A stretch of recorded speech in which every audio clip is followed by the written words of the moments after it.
I promised Scottie D that I would make this video about how induction heating ovens or heating stoves work. He got an induction heating stove and he was showing it cooking stuff, and kind of made a joke. I said, "Hey, I know how that works. I should make a video about it." So what I did was I've got an electromagnet here.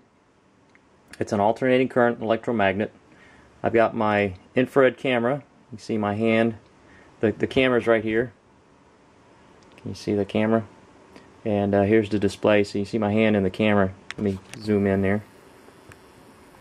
That's the display of the infrared. So here's my hand. And infrared, as it suggests, is the light spectrum beyond red. So everybody knows the rainbow colors, Roy G. Biv, red, orange, green, blue, indigo, violet. So it's in the red spectrum, beyond the red spectrum. But you can see it shows heat. It reads a heat signature. So the way induction heating works, it takes an alternating current at a lot higher amplitude, or a higher voltage and amperage than this little thing would generate. But it's the same principle. So I'll show you. This is cast iron, so it's going to stick.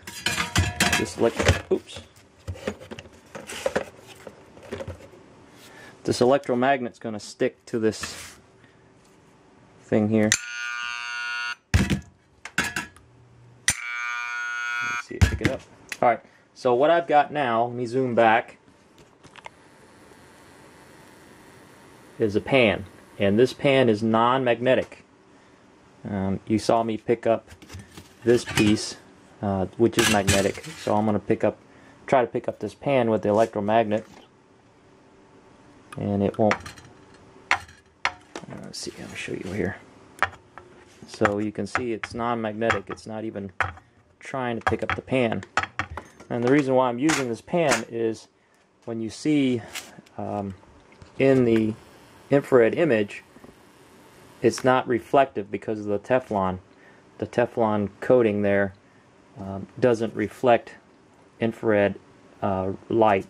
So I'm going to put my hand in front of the pan there.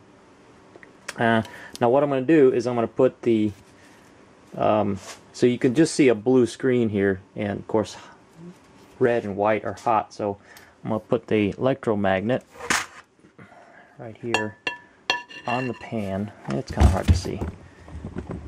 Back it up a little bit right there. So I'm going to put the electromagnet on the back of the pan. You see that there? And you'll see the heat signature on the screen and the infrared. Alright, ready?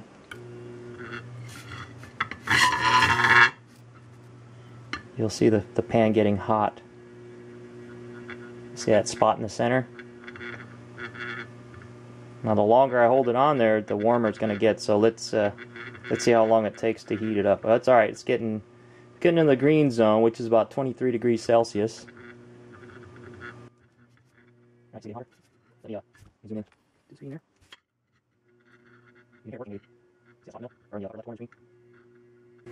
Now this thing is only 4 amps. I imagine those induction heaters are going to be a lot higher amperage, or induction stoves. It's getting really hot. It's in the yellow range, which is 25 Celsius. Let's see how hot we can get it here.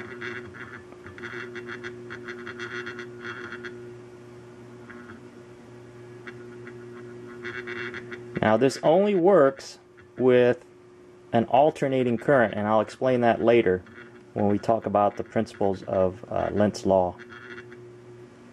Alright, now we're getting in the red range, starting to get a little bit of red, and that is, let me try to move it here. Red range is about 28 Celsius.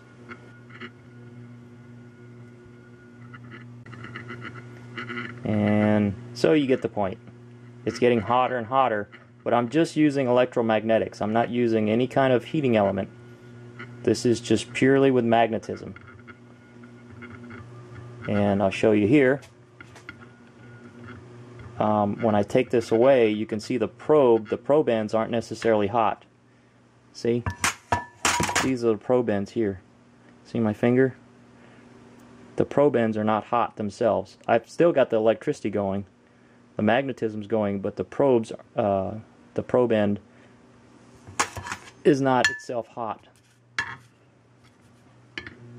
Just the pan is getting hot.